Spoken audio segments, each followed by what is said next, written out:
okay? Oh.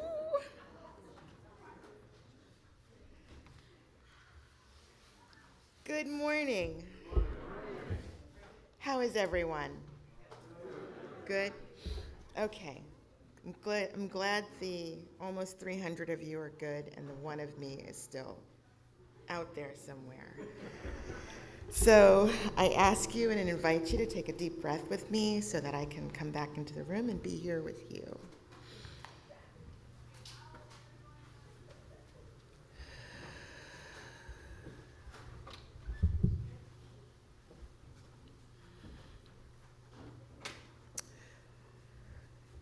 This past week or so has required me to find solace in my sacred space.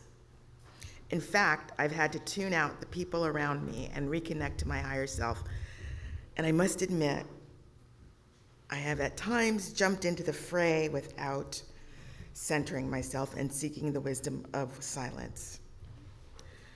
To have a sacred space is the ability to create a place that separates you from the chaos of your world. Eyes closed or open, as you choose. I ask you to listen to an idea of a sacred space that I have.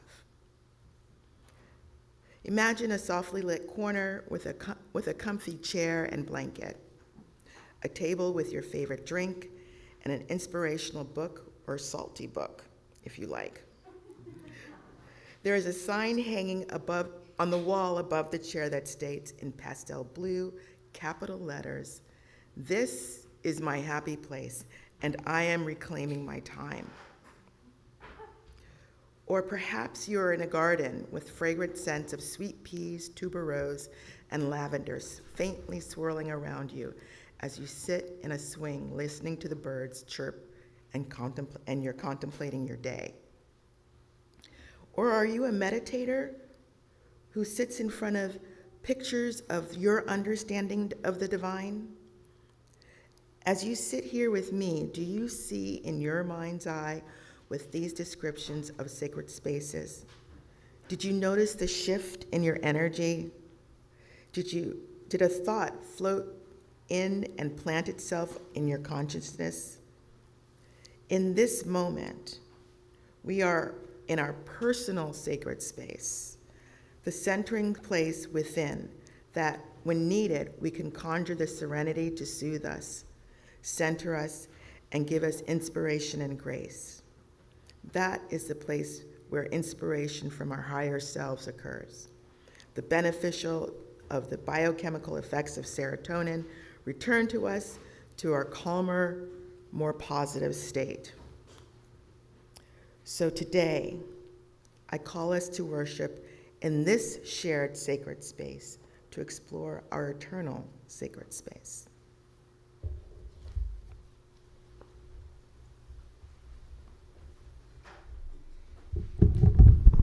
Good morning. I don't know about you, but I want to know more about these salty books that our worship associate is reading. I read far too much theology. Welcome to this service on Sacred Space. I'm the Reverend Jeremiah Lalshabaz Kalendae, and I serve this congregation as its developmental minister.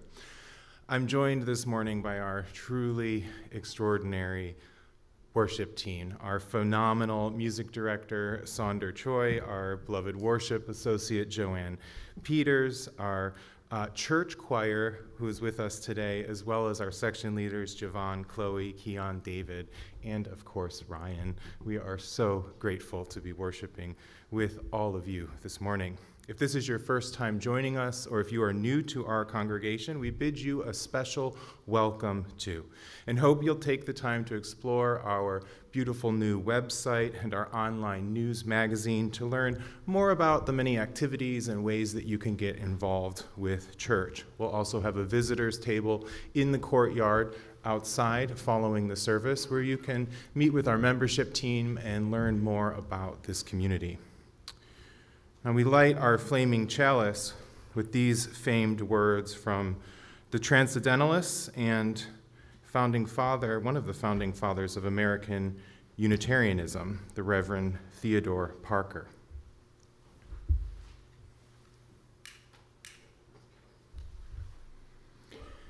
Be ours a religion which, like sunshine, goes everywhere. Its temple, all space. Its shrine, the good heart. Its creed, all truth. Its ritual, works of love. Its profession of faith, divine living. May it be so.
Land acknowledgement. As we gather in this space, in our virtual spaces, we recognize that we are connected to one another through the winds that give us air to all beings and through the waters that move deeply within the earth and up to the sky. We acknowledge the ground beneath our feet is and always been the home of the indigenous peoples, many of whom have been forcibly removed from their land. We mourn the injustice, give thanks for the continued care to the grounds we occupy.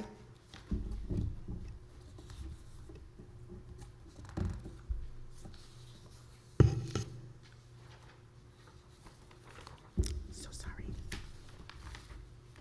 And continue to move forward towards the enlightenment and the acknowledgement of teachings to support this land. I have 3 announcements today.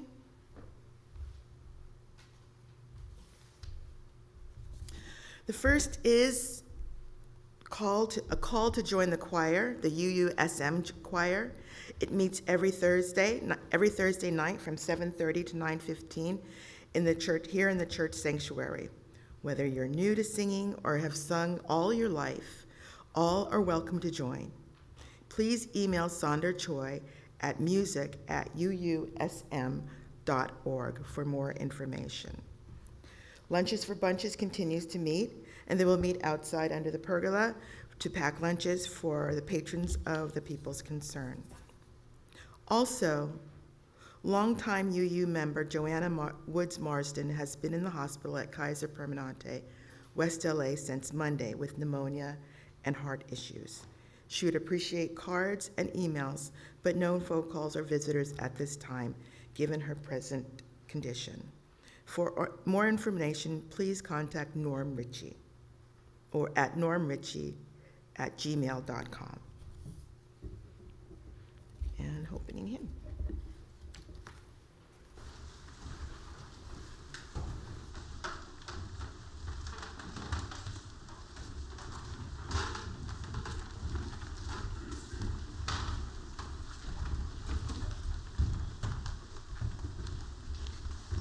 Good morning. Please rise in body or in spirit for our opening hymn. This is number 77. Seek not afar for beauty, so this is in your gray hymnals, or you can just follow along.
Love is the doctrine of this church, the quest for truth sacrament, and to deliverance its prayer, to dwell together in peace, to seek knowledge and freedom, to serve humankind in friendship.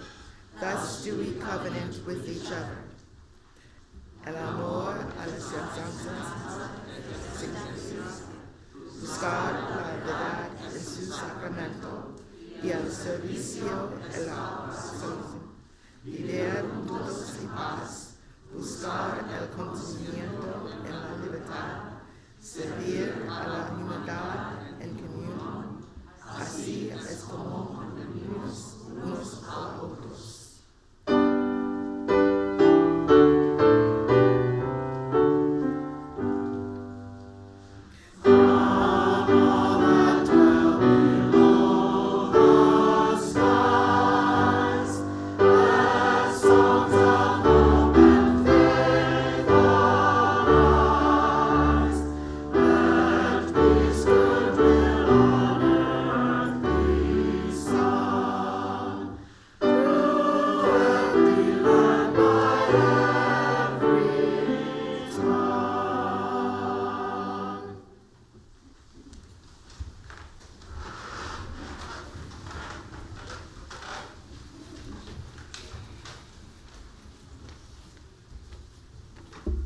If you have donations for the West Side Food Bank, we ask that you bring it forward to place in our basket at this time. We have been partners in collecting food for the West Side Food Bank for many years. If you would like to donate food, please bring the items they use and use large quantities like pasta sauce in unbreakable packages, please. Juice, granola bars, protein bars, breakfast cereal to our collection basket each week. Our service to the world can be embodied right here each Sunday. All people, young people and adults, are encouraged to give. We will now receive this morning's offering, and it was a fabulous haul. Oh, yeah, for the West Side Food Bank. Thank you. Time for all ages. I've been avoiding this today because I forgot to get the story. So, oh, you can't hear me? Is that better? So now you're going to hear me say, I've been avoiding this moment because I realized while I was sitting here that I forgot to get the story. So I will make one up. I'm not very good about making one up. But I will tell a story that I memorized when I was in high school. It's Alexander and the Terrible Horrible. No good, very bad day.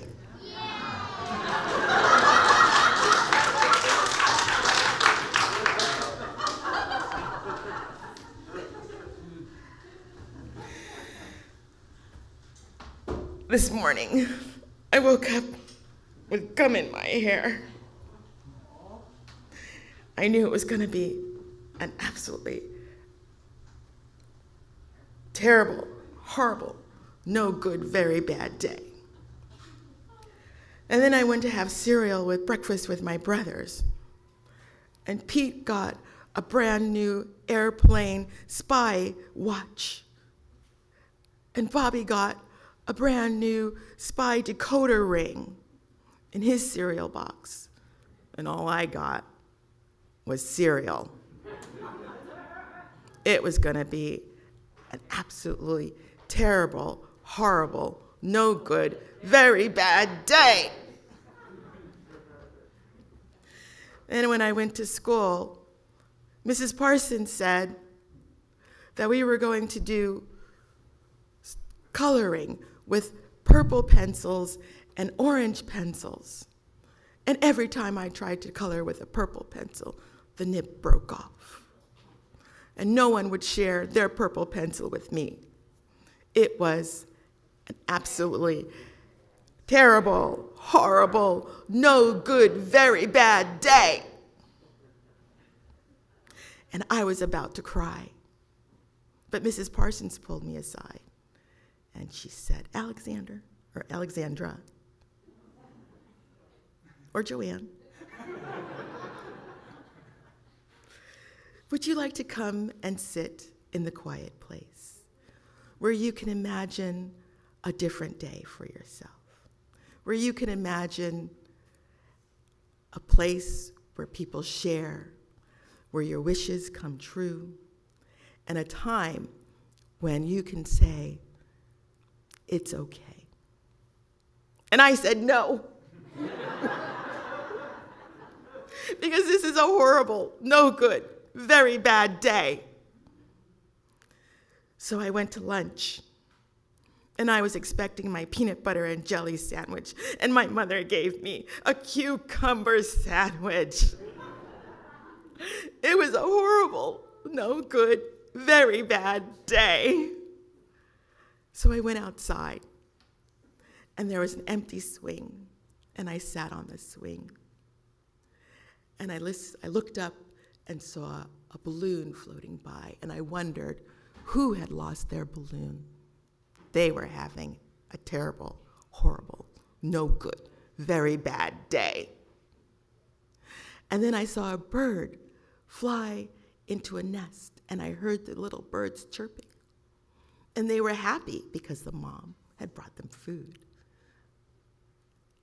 I smelled the scent of the roses that are growing on our fence over on this other side. I don't like roses. But I began to feel better. I began to realize that even though I woke up with gum in my hair, and my brothers got really cool gifts in their cereal box, and my pencils weren't working, that I could take a moment and decide to make a change in my day so it wouldn't be a terrible, horrible, no good, very bad day.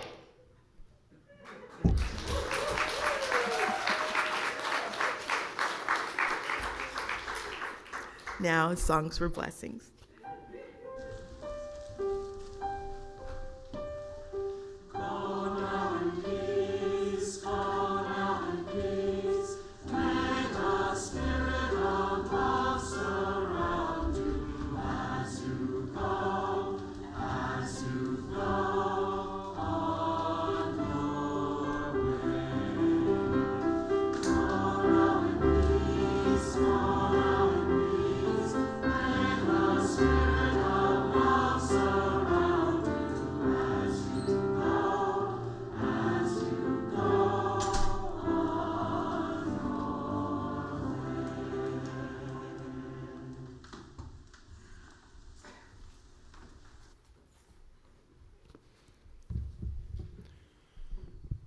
Well, JoAn, if I ever forget my sermon, I won't be able to do that.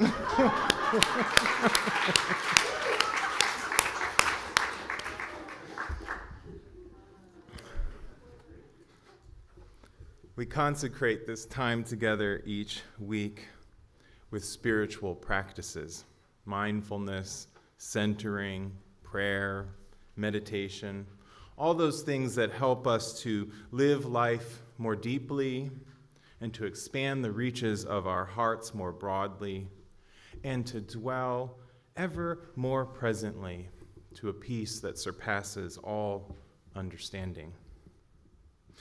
I invite you to center yourself by bringing awareness to the miracle of your body. Invite each breath with conscious intention and release each breath as an offering.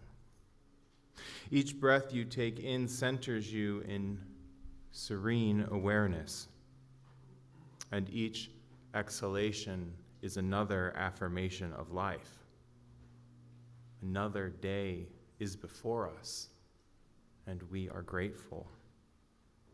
Become aware of your whole being, from the crown of your head to your feet planted firmly on the ground, and feel your breath infusing you with this serene awareness and this deep gratitude for life. In this place of centeredness, we expand our awareness to include some of the innumerable sorrows, joys, and transitions in the life of our world and in our congregation. We mourn the loss of lives in a mass shooting a week ago in Monterey Park, where 11 died and 9 more were injured. And the loss of lives in another mass shooting a few days ago in Chesapeake, Virginia, where 6 people were killed. And another mass shooting a few days ago in Half Moon Bay, where 7 were murdered and 1 was injured. And another mass shooting in Oakland a few days ago that left 1 dead and 7 injured. We continue to pray for those harmed and demand an end to gun violence, this plague on our society. We also hold in our hearts this morning Tyree Nichols and his family following yet another instance of state-enacted violence by a local police force. We will not stop until justice is realized and systematized violence by the state, both here and abroad, is ended. Closer to home, we hold our church sexton, Tom Aher, his brother Joe, and their families in the wake of his sister-in-law Caroline's passing from bladder cancer. Tom requests that we hold them all in our thoughts and our prayers.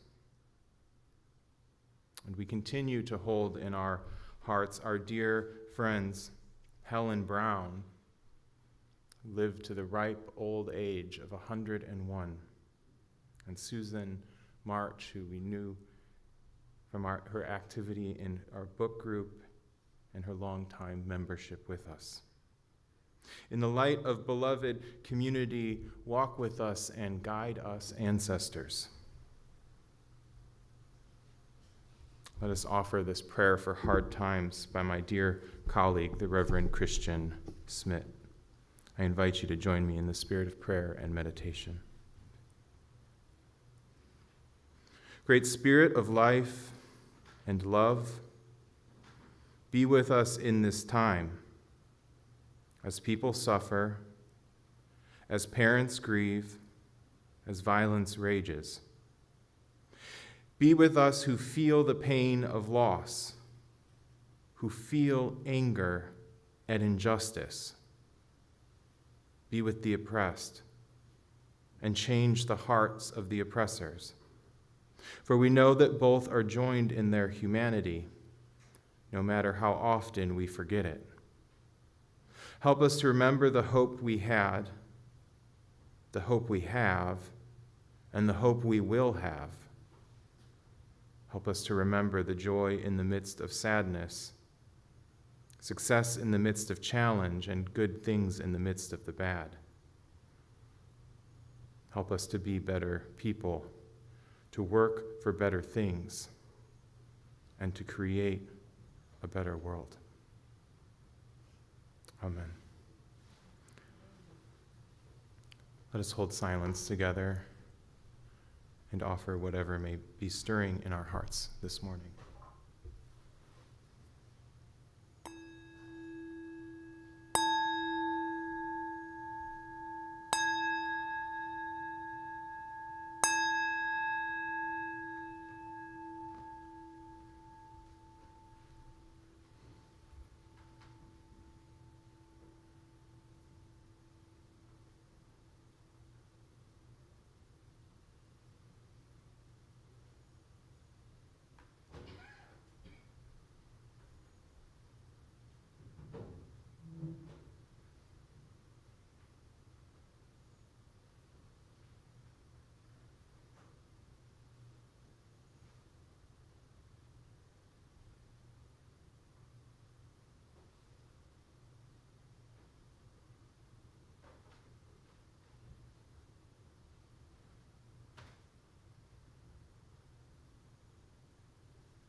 Let's enter into a very ancient story this morning.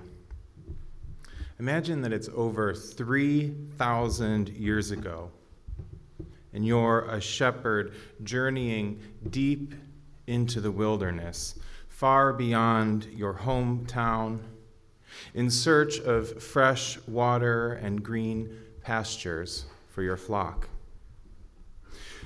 You spend your days leading them to nourishment, protecting them from harm, and returning any sheep that happen to go astray. Today you have arrived before a mountain whose columns seem to rise from the arid desert landscape like a cathedral. And you notice a light shining in the distance on the mountain. Curiosity summons you closer, and you make your way up the rocky paths towards this mysterious light. Approaching this source of illumination, you see that a large thorn bush has caught fire and is burning upon the hillside. This would not be an unusual sight to find a dry brush that has caught fire from lightning, but upon further inspection, you realize that this particular bush is continuing to burn without being consumed. As you draw closer and gaze into the fire, you perceive what you can only describe as an angel, and you hear a voice calling your name repeatedly as you approach. Startled by this light of the fire, this celestial being, and now the voice, you respond with the first thing that comes to you. Here I am. You are swiftly warned. Do not come any closer. You stop firmly in your tracks. Take off your sandals, for the place where you are now standing is holy ground. You quickly remove your sandals, and your feet touch the warmth of the bare and dusty earth beneath you. And you witness the sun high in the sky and the vast desert landscape of hills and arid plains all around you. Gazing into the sacred fire of this hallowed landscape, the voice announces, I am Elohe, the divinity of your father and of your ancestors. You hide your face, realizing that the eternal presence is before you and you are afraid. The divine voice continues, I have witnessed the suffering of my enslaved people, and so I have come to free them from the land of oppression and bring them to a good and spacious land flowing with milk and honey. I am sending you to end their oppression. Who am I that I should go before these great powers and free people from their bondage, you wonder? I will be with you, so go and find your people and return to this mountain for worship. You wonder, suppose I do attempt such an extraordinary task. What am I to tell the people? The divinity of your fathers has sent me? And then they will ask me, well, what is that divine one's name? And then what shall I tell them? The voice responds, I am who I am. This is what you are to say to them. I am has sent me to you. I am has sent me to you. You are given instructions for this monumental task. But all the while, you may remain transfixed with the feeling of the earth upon your bare feet and the great name of the Holy One, I am, echoing through your being, echoing through this space. And we've entered into the ancient story of the prophet Musa or Moses, peace be upon him and all of his relations, as he encounters the eternal presence at Mount Sinai, as recorded in the Torah in the book of Exodus. This is his first of his divine encounters that would forever change the course of human history. With the story of the burning bush, he's called to a mission of liberation in this place. The second time he encounters Hashem, the name in Jewish tradition, he is again called to the mountaintop and asked to stay there to receive the holy law. That time the Eternal One spoke from a cloud, perhaps dark and enveloped in lightning that had engulfed the mountain. The Israelites had remained at the foot of the mountain and are said to have witnessed a consuming fire from the distance. A third time Musa returns to the mountain, and the divine descends from a cloud like rainfall and proclaims love and mercy and just punishment and restores the sacred law in this place. The mountain becomes the space of divine encounter, where the mission of liberation, divine love, and sacred law are established in a covenant with the Israelites and their descendants. It is through elemental encounters in this sacred space, mountain, brush, fire, cloud, lightning, and perhaps rain, that divinity is encountered by Moses and the Israelites, and the ground is acknowledged to be holy. I'd like to invite you into a second sacred story this morning, as now we journey eastward to India and move forward about 1,000 years from the time of the prophet to another great religious leader. Now you're actively on the quest for enlightenment.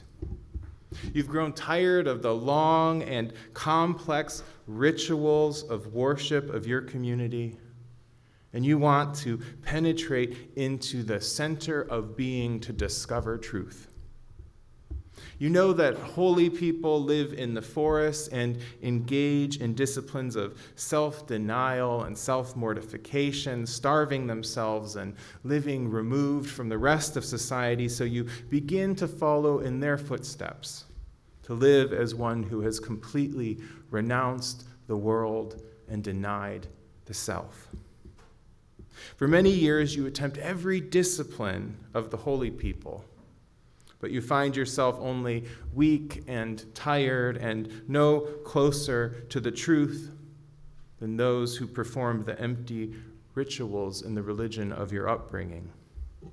One day you remember an experience you had when you were young and you were called to sit beneath a tree and you were absorbed into the oneness of the cosmos. You remember that it didn't take any rigorous practices of self-denial. You remember how easy and natural that awareness came to you. So you're drawn to a nearby ancient Bodhi tree, which is a kind of fig tree that can survive in harsh conditions for thousands of years. And you commit yourself to sit beneath that tree in search of the natural illumination you had once experienced. In your meditation, you realize that there is no need to flee from yourself, to engage in these harsh spiritual disciplines. You only need to overcome the forces within yourself that keep you from enlightenment. All of the desires and attachments and cravings that keep you in fetters.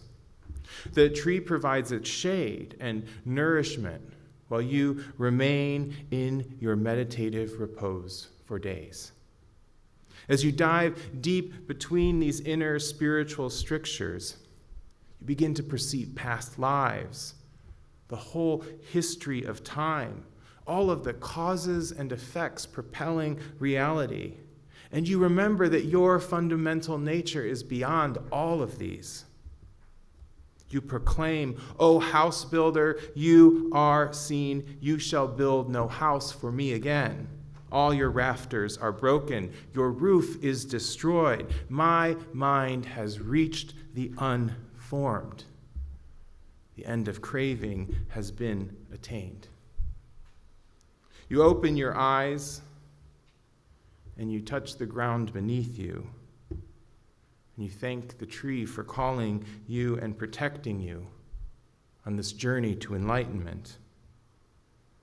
For thousands of years, pilgrims will now journey to this tree and its descendants, as we have this morning in our minds, to this hallowed ground, seeking the Dharma, seeking the way of the awakened one, the way of the Buddha. And we're concluding our reflection on our monthly theme of finding our center by considering sacred space and the role that it plays in bringing us closer to our own callings, our deepest selves, and our fundamental truths. Now, what exactly is sacred space? And what makes a space hallowed, sacred, or set apart from more ordinary spaces? In these illustrations, we've stepped into the religious stories centered in the sacred spaces of Mount Sinai in Egypt and Bodh Gaya in India. We know that our common understanding of sacred space has evolved with time, and what's claimed to be sacred is often defined and restricted by culture and religion, tradition, sometimes even language. We know that our earliest human ancestors, the world over, dwelled in an animistic reality in which everything in creation was perceived to be alive with spirit. Our distant ancestors did not see themselves as separate and removed from nature and the cosmos, but rather were interacted with it in a dynamic relationship that was expressed through ritual and ceremonial practices that were specific to each culture, tradition, and climate. Certain places in nature were particularly venerated, as it was in those spaces that humanity could most easily interact with the spiritual world and the realms of the dead, effectuate change, and discover fundamental truths about themselves and reality. Sacred mountains like Mount Sinai, the Himalayas, and the six grandfathers of the Lakota Sioux are places where humanity still communes with transcendental realities. Sacred rivers like the Mother Ganga in India, the River Jordan in the Holy Land, or the Urubamba River in Peru, which the Incas believed to be a reflection of the celestial river that we know as the Milky Way above. Or the Oshun River in Nigeria, which is sacred to the goddess of water in the Yoruba religion, were places where the primordial forces of life were encountered and interacted with and honored. Of course, there were also sacred groves and valleys and ravines, volcanoes, stones, deserts, wells, and burial sites cherished by various peoples, religions, and cultures. Our early ancestors and many of our contemporary siblings still perceive the world in a way that many of us have lost or rejected or forgotten. And this shift away from the awareness of sacred space has had devastating consequences for nature and our understanding of our place in the universe. Sacred space became something that dominant religious groups wanted to control and to restrict to only the worthy. The cathedrals not made by human hands were increasingly replaced by the cathedrals that were made by human hands. A world that was once filled with the infinite spirit was slowly transformed into a world where the spiritual was to be found enclosed in buildings and behind altars. The landscapes held to be sacred became dominated by towering steeples and minarets, which reduced and then demarcated the sacred. When the ground upon which we lived was no longer holy, it could be plundered and polluted and desecrated. The sacred forests could be called, the rivers polluted, the mountains reduced to but piles of meaningless stone. But what if without sacred space, we are no longer tethered to our own humanity and our own relatedness to the earth and the cosmos? What if in forgetting the sacredness of place and its meanings, we also forget something of our sacredness? What if we are being called anew in this generation to rediscover and reclaim the sacred that is in our midst, all around us? Is that light of the fire that burns without being consumed still shining on the mountain? And the distant Bodhi tree still summoning us again to leave behind forgetfulness and fragmentation and to return to an ancient and sacred awareness and way of living that is in harmony with nature and the interdependent web of all existence? What if we're being asked to take off our sandals, our shoes, our high heels, to place our bare feet upon the earth, to remember our oneness with all, and that the ground beneath us is holy, to rediscovering sacred space everywhere? May it be so. Amen and blessed be.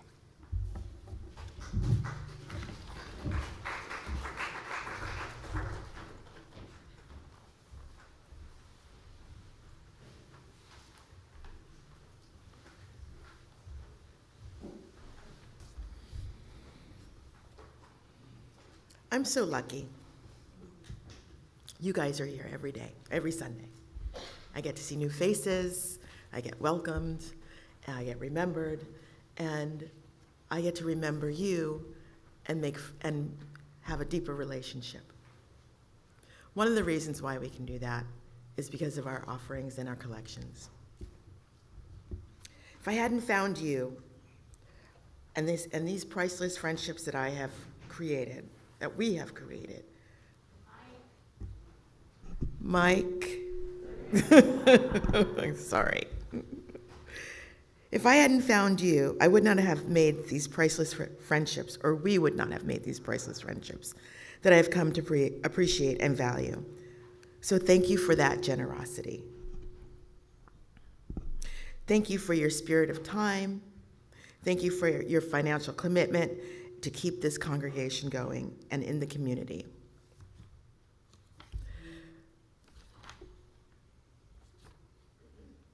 So in that light, I ask that you continue to give of your time and of your finances to our church so that we can continue to share our abundance with the community and with ourselves. Today's offering is to Homeboys Foundation, who's been here for over 30 years, about 30 years. And it's the only organization that is focused on rehabilitation, re-entry, and job training in the United States for gang members. And I think it's globally that we're the only one that has that. So we will provide 50% of our offerings to Homeboys, and the rest will go to building our own community. Thank you. You can give to our church either by making a generous donation online by texting and entering $20 to the GCC or any number thereof. Or you can do it old school and give us money or a check into the offering that is coming down the aisle now. Thank you.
The ceiling is high to let your soul rise up to the angels who teach you to fly.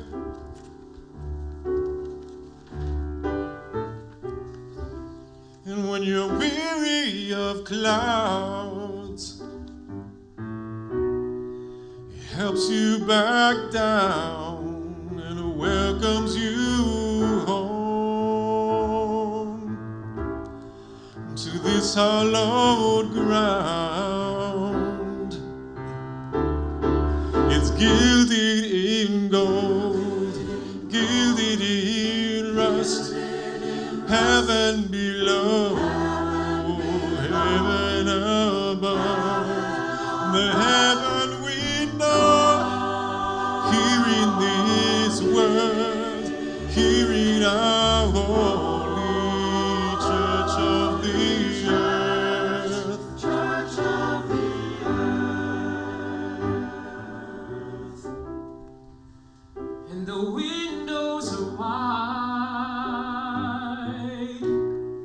so darkness and light, mystery and beauty greet you inside.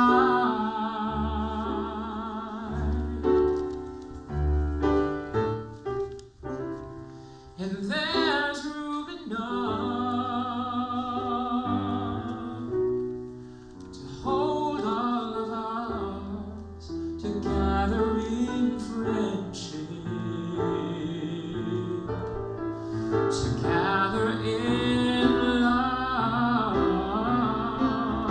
Oh, it's gilded in gold, gilded in rust, heaven below, heaven above, the heaven we know, here in this world, here in our holy church of the earth. Church of the earth. Church of life, ancient and bright, life that inside us shines, the life that we share. This is our prayer, that we may always find The heaven we seek, here at our feet, here in this sunrise, in this heartbeat. Oh, it's gilded in gold, gilded in rust, heaven below, heaven above, heaven we know, here in this world, here in our holy church of the earth.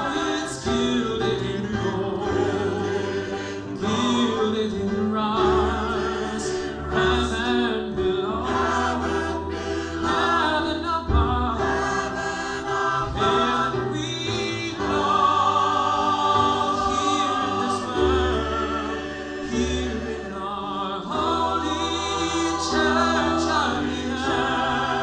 The heaven we know, here in this world, here in our holy church of the earth, church of the earth.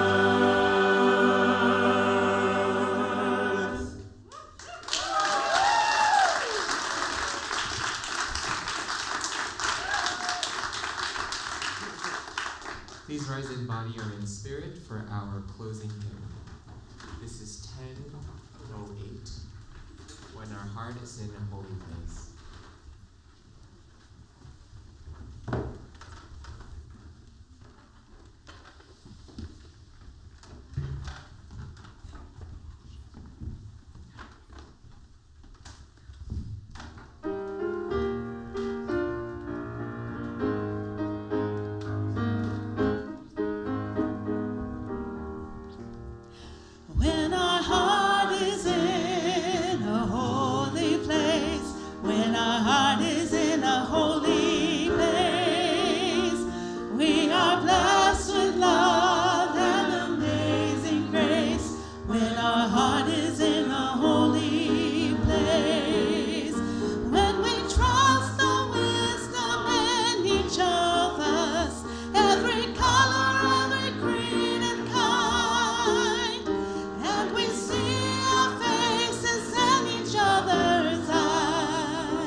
heart is in a holy place, when our heart is in a holy place, when our heart is in a holy place, we are blessed with love and amazing grace, when our heart is in a holy place, when our heart is in a holy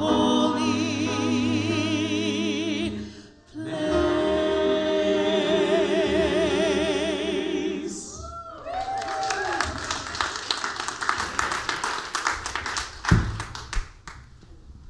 May you go in peace. May you hold fast to that which is good.